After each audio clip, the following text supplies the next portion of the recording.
ബോസിന്റെ വീട് കത്തിച്ചില്ലേ, പിന്നെ എന്താ അവൻ ചെയ്തത്? ഹോട്ടൽ മുതലാളി ആന്റണിയാണ് അവന്റെ വീട് കത്തിച്ചെന്ന് അറിഞ്ഞു. അവൻ പോലീസുകാർക്ക് കംപ്ലൈന്റ് പറഞ്ഞു. ഹോട്ടൽ മുതലാളി ആന്റണി ആ പോലീസുകാർക്ക് കാശ് കൊടുത്ത് അവന്റെ വീട് അവനാണ് കത്തിച്ചതെന്നും പറഞ്ഞ് 5 വർഷം അവനെ തടവിലിട്ടു സാറ്.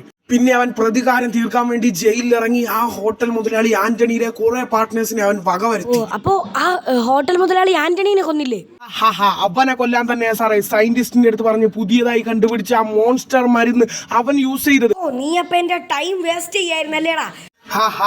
അതെ, ആദ്യം നീ ആണാണെങ്കിൽ ലോകത്തിനെ രക്ഷിക്കടാ, എല്ലാവരെയും അവൻ കൊല്ലും. അവൻ മോൺസ്റ്ററാ, ആ ആന്റണീനെ അവൻ കൊല്ലൂടാ. ഇതിപ്പോ പുലിവാല് കേസായാലോടോ. ആ ന്യൂസ് ഒന്നിടെ.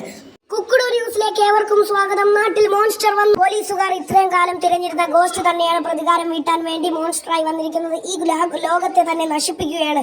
എന്ത് ചെയ്യുകയാണ്? എങ്ങനെയെങ്കിലും ആ ആന്റണിയുടെ നമ്പർ ഇട്. Okay sir. ഹലോ ആന്റണി, നിങ്ങളുടെ ജീവൻ അപകടത്തിലാണ്. ആ ഗോസ്റ്റ് നിങ്ങളെ കൊല്ലും. എത്ര വേഗം നിങ്ങൾ പോലീസ് സ്റ്റേഷനിൽ വരേണ്ടതാണ്. യെസ്.